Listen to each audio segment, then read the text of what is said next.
प्रकाशित वाक्य एथिरे 22 अध्याय अछि। प्रकाशित वाक्य रे 22 अध्याय अछि और इस 22 अध्याय को केवल गोटिए पद प्रकाशित वाक्य रो केवल गोटिए पद जदि आपण जानंती पूरा 22 अध्याय आपण जानि पारिबे।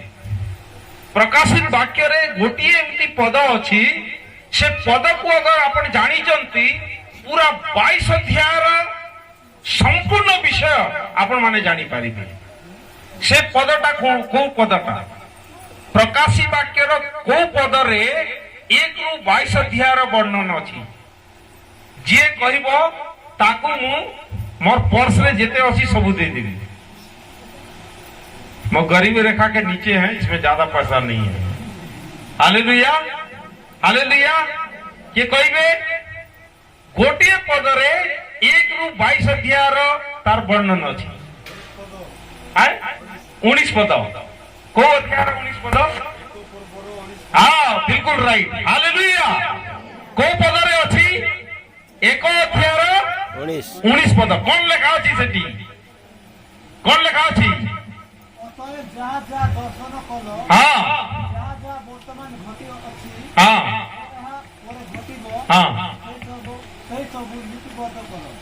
जो घटना घटी अछि को अध्याय लेखा अछि। जो घटना सेठी 3 विषय लेखा अछि। प्रथम विषय होची जो घटना घटी अछि। द्वितीय विषय अछि जो घटना घटू अछि। तृतीय विषय अछि जो घटना घटिबो। प्रकाशित वाक्य को अध्याय लेखा अछि। जो घटना घटी अछि को अध्याय अछि। जो घटना घटू अछि को अध्याय अछि। जो घटना घटिबो को अध्याय अछि। पूरा 1 रु 22 रे अछि। प्रथम पद प्रथम अध्याय यदि पढ़िबो प्रकाशित वाक्य प्रथम अध्याय यदि पढ़िबो जेते विषय घटी अछि सब वर्णन अछि। घटी अछि जोटा हेई गला। प्रकाशित वाक्य 2 और 3 अध्याय यदि पढ़िबो 2000 वर्ष रु जोटा घटू अछि वर्तमान पर्यंत हो अछि सेटा लेखा अछि। आ प्रकाशित वाक्य 4 रु 22 जेते विषय घटिबो सब वर्णन अछि। Hallelujah hallelujah hallelujah. प्रकाशित वाक्य सुनवा पई चाहुचंती यस नहीं ओके। प्रकाशित वाक्य प्रथम अध्याय कोन लेखा अछि जेते विषय घटी अछि कोन घटी अछि सेटा मु जदी प्रचार करी माने गोटे घंटा लागबो। तेनु कर मु केवल आउटलाइन कहिबी। आउटलाइन मतलब बुझियो छ। आउटलाइन मतलब केवल रूपरेखा ऊपर विषय कहिबी। जदि मु एक्सप्लेन करिबी गोटे गोटे पद ताहले प्रकाशित वाक्य गोटे अध्याय गोटे घंटा लागिबो। तेनु करी मु वर्तमान को पद को अध्याय को मु एक्सप्लेन करिबी नै। खाली आपण मान को कोन कहिबी रूपरेखा कहिबी। अध्याय 1 रे कोन लेखा अछि जो विषय घटी अछि। यीशु ख्रीष्टଙ୍କ विषय रे आदि पुस्तक ठारू मलाकी पर्यंत जेते विषय घटी अछि प्रथम अध्याय रे वर्णन अछि। अध्याय 2 और 3 रे जो 7टी मंडली विषय रे वर्णन करा जाइ अछि। केतोटी मंडली विषय रे 7टी मंडली विषय रे। से विषयटा कोन जानि अछंती गत 2000 वर्ष रु मंदे गारे जेते घटना हला सब वर्णन करा जाइ अछि। मंदे गा और एठी चर्च रे जेते घटना ही अछि सब घटनार वर्णन करा जाइ अछि। मु जदी वर्तमान 2 अध्याय प्रत्येक पद को पढ़िबी तमे निजे बुझी पारिबो हम गां रे कोन कोन घटना घटी थिला। एते सुंदर लेखा अछि बाइबल। मु गोटे गोटे गोटे पद पढ़िबी मंदे गां विषय रे। आपण मो सहित काढंतु गोटे पद पढ़िबी काई के भले समय कमी। अध्याय 3 प्रकाशित वाक्य अध्याय 3 आउ तार 17 पद रे लेखा अछि। 17 पद रे 16 और 17 पढ़िबा। इसीलिए कि तू गुनगुना है और ना ठंडा है और ना गर्म है मैं तुझे अपने मुंह से उगलने पर हूं। वर्तमान रो मंडली कोन ठंडा भी नहीं कि गर्म भी नहीं। ठंडा भी नहीं गर्म भी नहीं। आप मंदिकार विश्वासी को देखो ठंडा मतलब कौन? ठंडा मतलब बर्फ परी फ्रीज जोटी सब्जी उब्जी रखती फ्रेश रही ताजा आत्मिक जीवन में कोई विश्वासी ताजा नहीं, सब मुरझा गए। कब मीटिंग खत्म हुई सी भोग लक्ष्य ना कह दिया के दिन हो। ठंडा मतलब ताजगी, फ्रेश लगना चाहिए आपको मसीह जीवन में। और गर्म क्या है? गर्म एक ऐसा चीज है, वो भी ताजगी को दर्शाता है। जो ठंडा है वो भी काम का चीज है, और जो गर्म है वो भी काम का चीज है। लेकिन आजकल का जो मंडली है बिल्कुल चुपचाप है। कितना बड़ा प्रचार करते रहो। हाँ, मुई तरवागिर कब तक प्रचार सुन लिया थे। सांग तके हकदला 2 घंटा हालेलुया हालेलुया बोलबिस, तू उठी जीविस आमर घरे आमे तोर घरे तू। Hallelujah hallelujah. आज का मंडली आप गरम है तो क्या करते आप? जैसे मीटिंग खत्म होगा, पास्टर जी आपने इतना अच्छा प्रचार किया, इसमें मेरा क्या योगदान है, मैं क्या करूं? जब दुनिया में ये सब होने वाला है, मेरे को क्या जिम्मेदारी है? आप अपनी पास्टर से पूछेंगे, मंडली से पूछेंगे, प्रभु के लिए कुछ करने के लिए तैयार हो जाएंगे, कुछ सीखने का इच्छा होगा, कुछ आगे बढ़ने का मन करेगा। ये है ठंडा या गर्मी का निशान। लेकिन विश्वासी लोग कितना जोर शोर से प्रचार करें, पूरा कभी कभी ये पंडाल हिल जाएगा, सब लोग सुनते समय कांप उठेंगे। और जैसे प्रचार खत्म हुआ, घर कौन बाटे हैं, रात फैला जुमरा इसी अच्छे कसम करे घर खेट दीजिए। Hallelujah hallelujah. तो ताजगी दिखना चाहिए। ये अध्याय 2 और 3 में लिखा हुआ है। उसके आगे क्या लिखा है? आज की कलीसिया बोलता है मैं धनी हूं, मैं धनवान हो गया हूं, मेरे को किसी का जरूरत नहीं है, मर धन मर मन तू ही बोल वालों कौन। ये आज की कलीसिया वही बोल रहा है। भैया आप क्यों बोल रहे?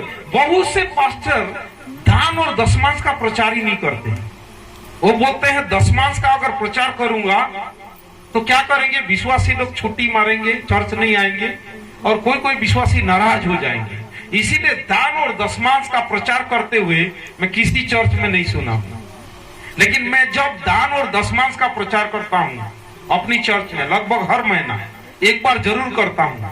और जब मैं प्रचार करता हूँ, हमारा विश्वासी लोग को मालूम है कि इतना बड़ा बड़गा को पास्टर पकड़ता है और मुंडी मुंडी मारता है, ऐसा लगता है। हालेलुया। मैं प्रचार करते समय आपको अगर तकलीफ हो रहा है, दर्द हो रहा है, गुस्सा आ रहा है, ये पास्टर क्यों ऐसा बोल रहा है, इसका मतलब आप जीवित कलीसिया है। जो जिंदा है उसको तकलीफ होता है। मरा हुआ पास्टर मरा हुआ कलीसिया को मरा हुआ संदेश देकर रोज मार डालता है, और विश्वासी लोग को कोई फर्क नहीं पड़ता। हालेलुया। तो कलीसिया जीवित है, जिंदा कलीसिया है आप लोग। हालेलुया। तो हम जाएंगे 4 और 5 अध्याय में। 4 और 5 अध्याय में उठा लिया जाने के बारे में वर्णन है। मतलब आप और मैं यीशु मसीह के पास जाएंगे, अचानक यीशु मसीह आएंगे। ध्यान रखिए, चोर रात को जैसे आता है, किसी को पता नहीं चलता है, यीशु मसीह अचानक आएंगे, और जो लोग तैयार हैं वो यीशु के साथ जाएंगे, और जो लोग तैयार नहीं है वो छूट जाएंगे। और जो लोग छूट जाएंगे उनके साथ 3 घटना होगा, जो प्रकाशित वाक्य 6 से 19 अध्याय में लिखा है। और उस घटना का नाम है महाक्लेश। उस घटना का नाम क्या है? महाक्लेश का मतलब ना कभी हुआ था ना कभी होगा। ऐसा संकट इस दुनिया में आ रहा है। चलिए देखते हैं वो घटना क्या है। आप मेरे साथ निकालिए प्रकाशित वाक्य अध्याय 6। प्रकाशित वाक्य अध्याय 6 में 7 मोहर खुल जाएगा। 7 मोहर, मैं बोला था आपको 3 प्रकार दंड आएगा। पहला दंड का नाम है 7 मोहर। स्वर्ग से 7 मोहर खुलेगा, और 7 मोहर खुलने के बाद इस दुनिया में जो पानी है, 1/3 पानी खून में बदल जाएगा। आप लोग जो पानी अभी नल से लेके पी रहे हो, या बोरिंग है, या तालाब में आप नहा रहे हो, सब पानी खून हो जाएगा। कुछ लोग सोच रहे हैं पास्टर मजाक कर रहा है, लेकिन उसका कई लक्षण मैं आपको दिखा सकता हूं साइंस से और डिस्कवरी से। दूसरा, 1/3 पेड़ पौधे जल जाएंगे।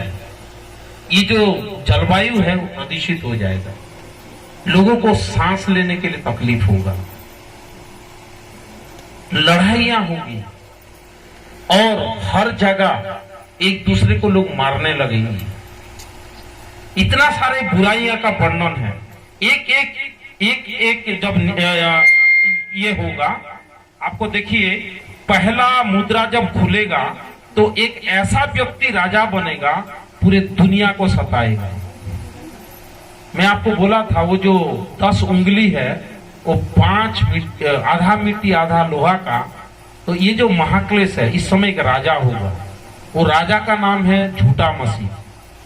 झूठा मसीह इस दुनिया में राज करेगा, और जब वो राज करेगा तो वो बोलेगा पूरे देश एक ही राजा को मानेंगे, और उसका नाम है झूठा मसीह। और जब उसको राजा मानेंगे, सबके माथे में 3 अंक का नंबर देगा, वो 666 2 जगह में वो नंबर देगा, एक हाथ में और दूसरा माथे में देगा। हाथ में कौन रस्सी बांधता है और माथे में कौन चिन्ह लगाता है, आप लोग को मालूम है। वो झूठा मसीह का एक लक्षण दुनिया में चालू करने का एक तरीका है। और उसके बाद क्या होगा कि जो लोग इस चिन्ह को नहीं लिए हैं, उस समय राशन बंद हो जाएगा, रोड में चलना बंद हो जाएगा, गांव में रहना बंद हो जाएगा। हमारा छत्तीसगढ़ में शुरू हो गया है, उड़ीसा में नहीं हुआ है, लेकिन हमारा छत्तीसगढ़ में ये चालू हो गया है। तो ये चीज बहुत जल्दी यहाँ होने वाला, वो तो लक्षण है, लेकिन असली में होने वाला है।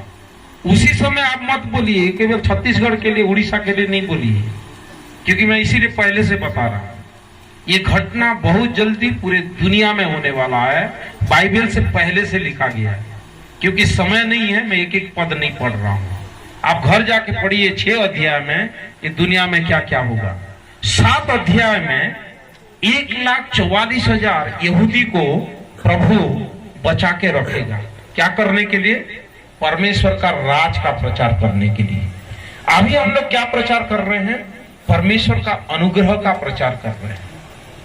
लेकिन उस समय, महाक्लेश के समय, परमेश्वर का राज का प्रचार होगा, क्योंकि झूठा मसीह बोलेगा मैं ही राजा हूं, मेरे राज्य में ही शांति है। लेकिन वो लोगों के साथ वाचा तोड़ देगा और लोगों को सताएगा। इसी समय 1,44,000 जो यहूदी हैं महाक्लेश में प्रचार करेंगे, और उनके प्रचार में प्रभु को पाना कितना कठिन है हम सोच नहीं सकते हैं। आज तो हम सुसमाचार सुन रहे हैं, प्रभु को जान रहे हैं, उस समय जानना बहुत कठिन होगा।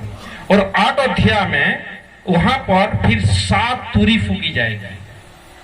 पहला 7 मुद्रा, दूसरा 7 तुरी फूकी जाएगी। आप पढ़ेंगे, पहला तुरी फूकते ही क्या होगा? पहला तुरी फूकते ही 1/3 जल, है ना, पृथ्वी का 1/3 जल गई, पेड़ पौधा जल जाएगा। दूसरा तुरी फूकते ही पद 8 में 1/3 समुद्र का पानी लहू में बदल जाएगा। और तीसरा तुरी फूकते ही 1/3 पूरे साफ पानी क्या हो जाएंगे? खून में बदल जाएंगे। चौथा तुरी फूकते ही क्या होगा कि दुनिया का 1/3 अंधेरा छा जाएगा, वहां कोई लाइट नहीं होगा, है ना। इस प्रकार आप पढ़ सकते हैं। उसके बाद 8 और 9 अध्याय में 7 तुरी का न्याय है। 10 अध्याय में एक छोटी पुस्तक है, जिसके पास बाइबल है आप देख सकते हैं। 10 अध्याय में एक छोटी पुस्तक का वर्णन है, और ये पुस्तक प्रभु के लोगों के लिए मीठा लगता है, और जो प्रभु को नहीं जानते हैं उनको कड़वा लगता है। उसमें लिखा हुआ है, क्योंकि समय का कमी के कारण मैं एक्सप्लेन नहीं कर रहा हूं, आप देख सकते हैं। 10 अध्याय का पद 9 में, मैंने स्वर्गदूत के पास जाकर कहा, यह छोटी पुस्तक मुझे दे। उसने मुझसे कहा, ले इसे खा ले, यह तेरा पेट को कड़वा तो करेगी, पर तेरे मुंह में मधु सी मीठी लगेगी। एक पुस्तक है जो मसीह लोग के लिए मीठा है, लेकिन अन्य जाति के लिए कड़वा, एक कठिन समय है। 11 अध्याय में 2 गवाह आएंगे, महाक्लेश में प्रचार करेंगे।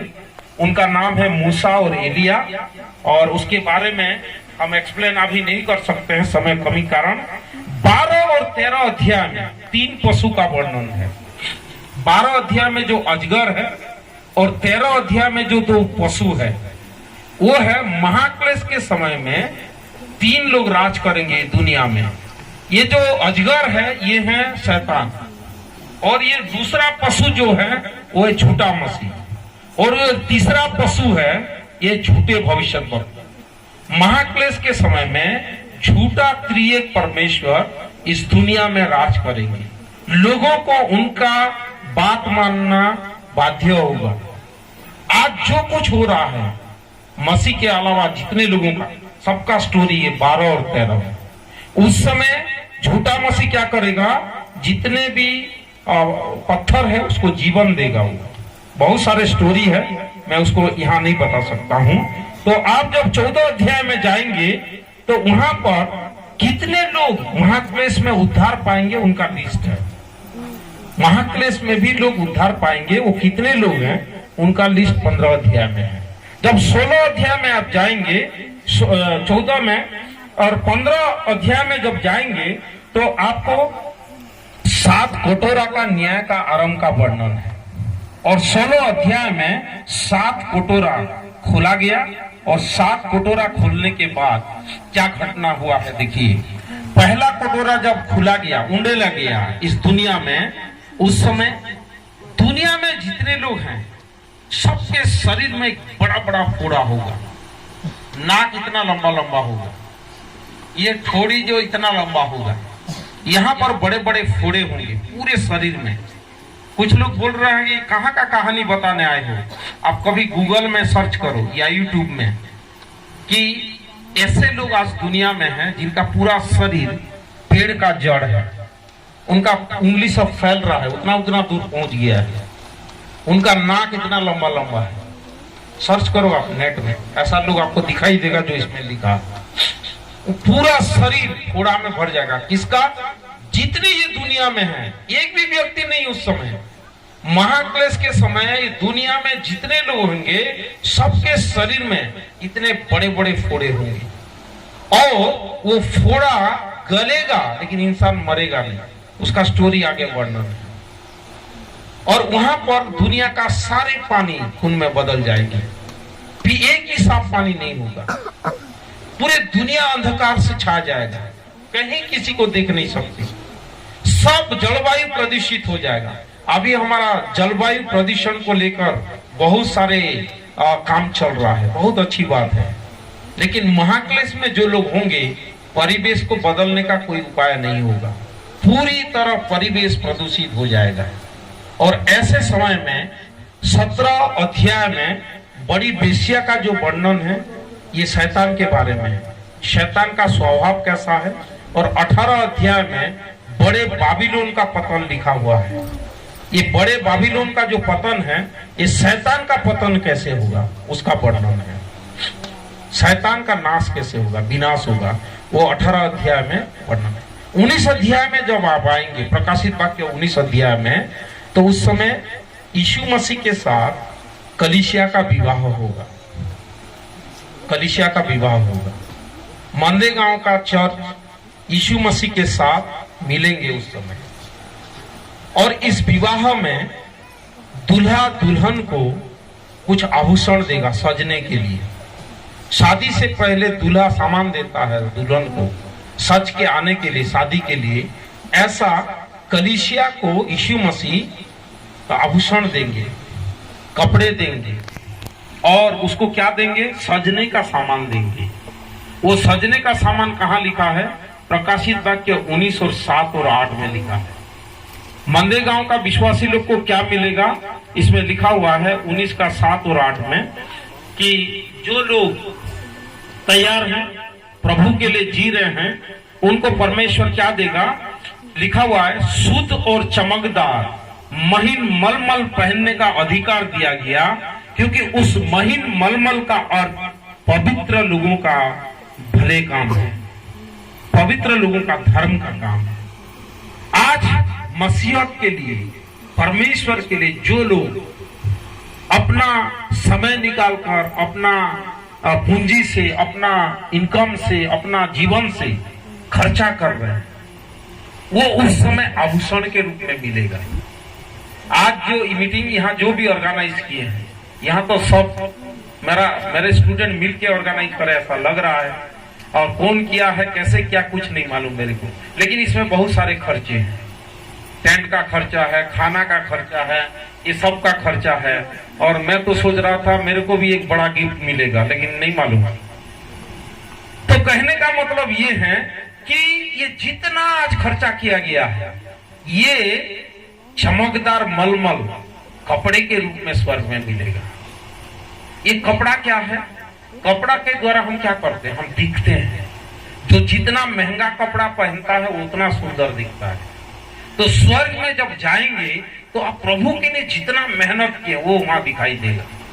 कुछ लोग इस दुनिया में गरीबी में तकलीफ उठाकर, परेशानी, मुश्किल उठाकर सेवा कर रहे हैं, प्रभु को लोगों को दे रहे हैं, सहायता कर रहे हैं।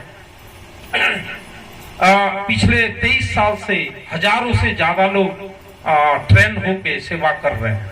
हर कोई मेरे को पूछता है कि सर हमको कोई सपोर्ट नहीं कर रहे हैं, हम सेवा कैसे करेंगे? तो मैं उनको लूका 10 से सिखाता हूँ। लूका 10 में लिखा है कि जब तुम सेवकाई में जाना, अपने साथ बटुआ मत लेना। बटुआ मतलब पर्स। अपने साथ झोला मत लेना। झोला का मतलब है सामान। अपना जूता मत लेना। जूता का मतलब है सुरक्षा। मतलब अब खाली हाथ सेवा में जाना। तो बोले फिर वहां कैसे करेंगे हम लोग? चले तो जाएंगे, फिर सेवा कैसे करेंगे? उसके आगे लिखा है तुम जहां जहां प्रचार के लिए जाओगे वहां मैंने एक शांति का पुरुष को रखा हूं। शांति का पुरुष कौन है? जैसे मैं मंदे गांव आया, मुझे प्रवीण जी अपने घर में बुलाए, बैठाए और उनका कोई चाचा के घर में खाना खिलाए और मेरा सेवक, ये है शांति का पुरुष, ये है शांति का घर। वो जो कुछ मेरे लिए करेंगे वो सब प्रभु के लिए कर रहे हैं। वही कपड़े के रूप में, वही आभूषण के रूप में, वो सोना के रूप में, वो पुरस्कार के रूप में रिकॉर्ड हो रहा है। तो आप लोग कितना प्रभु के लिए क्या कर रहे हो, आज खुद जांच लो। आज सुबह मैं यही टॉपिक प्रचार कर रहा था, संसार में धन इकट्ठा मत करो जहां चोर लेते हैं और कीड़े खाते हैं, परंतु स्वर्ग में इकट्ठा करो जहां ना चोर लेते हैं ना जा कीड़े खाते हैं। और उसके आगे लिखा है जहां तुम्हारा धन है वहां तुम्हारा मन है। मोर धन मोर मन, तू ही प्रचार करवा लो कौन? ऐसा बोल के बहुत लोग मेरे को सवाल कर, भैया मेरा पैसा है, मेरा कमाई है, मेरा मेहनत है, आप क्यों बोल रहे हो? वो लिखा हुआ है भाई, जहां तुम्हारा धन है वहां तुम्हारा मन है। परमेश्वर के लिए अपना धन खाओ, अपना समय को, अपना सब कुछ इस्तेमाल करो, ये परमानेंट प्रतिफल आपको मिलेगा। और यहाँ पर लिखा हुआ है, क्योंकि शायद समय खत्म हो गया, मुझे नहीं मालूम, खत्म हो चुका होगा। हाँ, 3 मिनट बचा है। 20 अध्याय 21 और 22 3 अध्याय है और टाइम कितना है? 3 मिनट। अब नहीं मालूम 3 मिनट में खत्म होगा कि 3 घंटा लगेगा, लेकिन मैं कोशिश करूंगा जल्दी खत्म करने के लिए। आप 5 मिनट मेरे को दीजिए। 20 अध्याय में 1000 वर्ष का वर्णन। उस मूर्ति जो दानियल में हम देखे थे, वो सर, सीना, कमर और पैर और उंगली चूराचूर हो गया। और चूराचूर होने के बाद एक पत्थर स्वर्ग से आया, मूर्ति को तोड़ दिया और एक पहाड़ बन गया।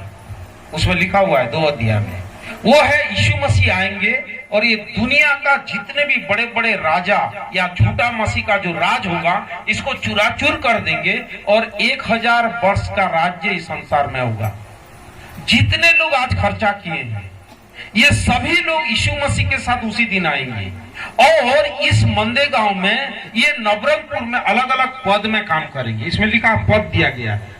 आप में से कुछ लोग यहाँ का कलेक्टर बनेंगे, यहाँ का एसपी बनेंगे, यहाँ का एसडीओ बनेंगे। उसमें लिखा हुआ है कौन बनेगा?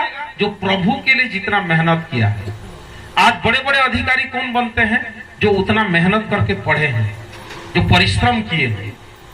तो परमेश्वर के लिए आप अगर परिश्रम किए हैं तो आप प्रभु के साथ राज करेंगे। आप और मैं सब आएंगे, ये शरीर में नहीं, एक ऐसा शरीर में आएंगे जो अविनाशी शरीर है। यीशु मसीह जी उठने के बाद जैसे वो 40 दिन रहे, ऐसे शरीर में हम आएंगे। ये मंदिर गांव में, ये नवरंगपुर में, ये जगदलपुर में, और हम यहाँ 1000 साल राज करेंगे।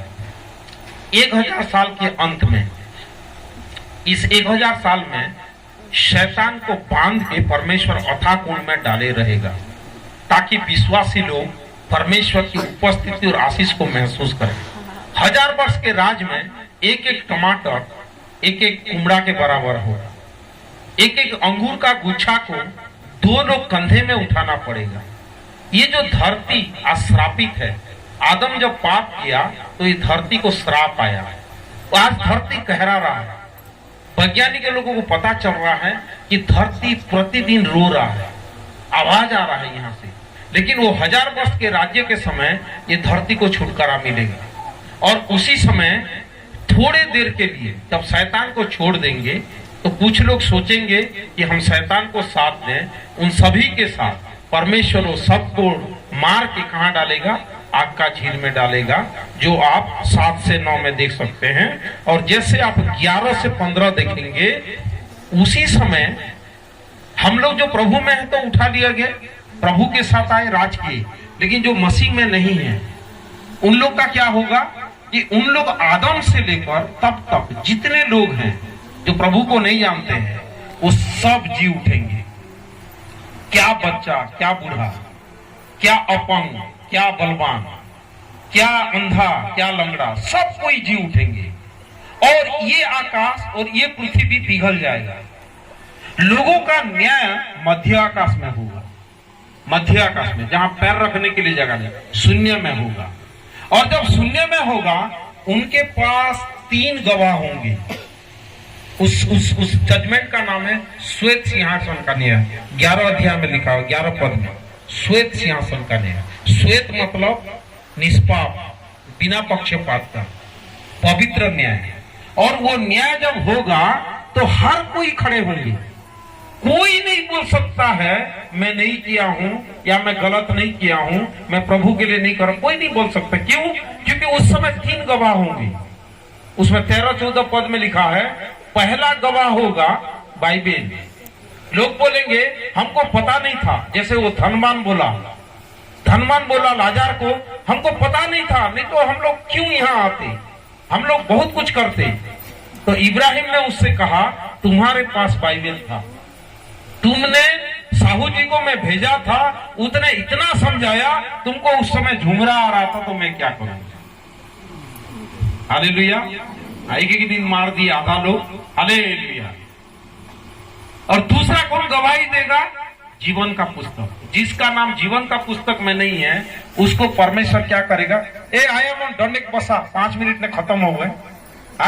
दंडिक बसा તમે ઉઠી જીવા બોલે, બાકી लोग बोलू है, आम के भी चांस मिलला, हमें भी उठी जीवो बोलू आता है।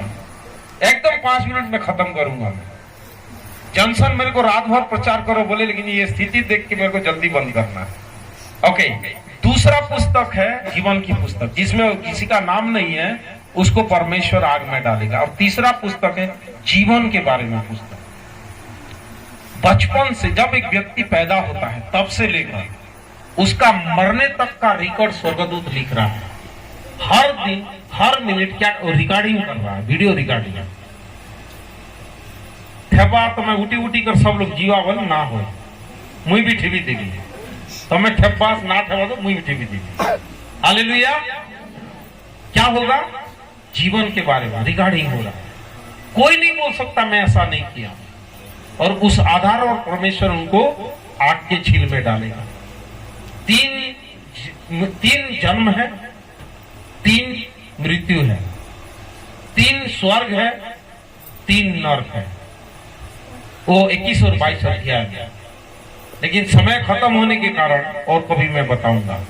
लेकिन एक चीज मैं आपको बताना चाहता हूं, आदम से लेकर अब तक जितने लोग हैं सब आग के झील में डाला जाएंगे। लेकिन जो प्रभु के लोग हैं, 21 अध्याय उसका 3 और 4 पद में लिखा है, परमेश्वर उनके साथ हमेशा रहेगा, उनके आंख से सब आंसू पोंछ डालेगा। वहां मृत्यु नहीं होगा, वहां अंधकार नहीं होगा, वहां पीड़ा नहीं होगा, वहां शोक नहीं होगा, वहां क्लेश नहीं होगा। हमेशा हमेशा का खुशी के जगह में यीशु मसीह के साथ रहेंगे और वो विश्वासी लोग हैं। प्रियो, आप अगर तैयार हैं मसीह के लिए, आप अगर यीशु मसीह को ग्रहण किए हैं, अपना हृदय उसको दिए हैं, यीशु मसीह आपके हृदय में है, आप अगर उद्धार पाए हैं, नया जन्म पाए हैं, प्रभु को ग्रहण किए हैं, तो आप इस जगह के लिए तैयार हो चुके हैं। अगर आप में से कोई भी ऐसा व्यक्ति है जो यीशु मसीह को अपना जीवन नहीं दिया है, प्रभु यीशु को ग्रहण नहीं किया है, प्रभु को नहीं जानता है, तो उसके लिए एक भयानक आग इंतजार कर रहा है। वो आग हमेशा हमेशा जलाएगा, कभी इंसान मरेगा नहीं। ये जो आत्मा है ये तड़पते रहेगा, तड़पते रहेगा हमेशा हमेशा के लिए, और वो कितना भी चिल्लाते रहेगा। उसमें लिखा हुआ है नर्क में कीड़े होते हैं। नर्क तो आग का झील है, उसमें कीड़ा कहां से होगा। मैंने साइंस में देख रहा था कि भाई नर्क में आग का झील है, इसमें कीड़ा कहां से आया। तो डिस्कवरी चैनल बता रहा था ये ज्वालामुखी जो होता है, जो आग्नेयशिला, ये आग है, आग का कुंड है, इसके अंदर कीड़े पाया गया है। वैज्ञानिकों को पता चला इसमें कीड़े होते हैं। तो कहने का मतलब ये है नर्क में कीड़ा काटेगा, दांत पीसना होगा, रोना होगा, चिल्लाना होगा, तड़पना होगा, और हमेशा हमेशा की। अभी कोई थोड़ा देर रोता है तो हमको बहुत दुख लगता है। कल्पना कीजिए हमारा रिश्तेदार, हमारा परिवार जो आज यीशु मसीह को नहीं जानते हैं, वो आग के झील में हमेशा हमेशा तड़पेंगे, और उसको देख के आप कैसे रह सकते हैं। इसीलिए आज अवसर है, आज मौका है, ये सच्चाई हम सबको बताएं कि कोई भी अगर यीशु मसीह को नहीं जानता है, आज अपनी जीवन यीशु को दे दे, ताकि वो भी इस स्वर्ग में जाए जहां आंसू नहीं, पीड़ा नहीं, दुख नहीं, शोक नहीं, मृत्यु नहीं, अंधकार नहीं, एक हमेशा का खुशी के स्थान में रहने पाए। आइए हम अपनी आंखों को बंद करें, सभी लोग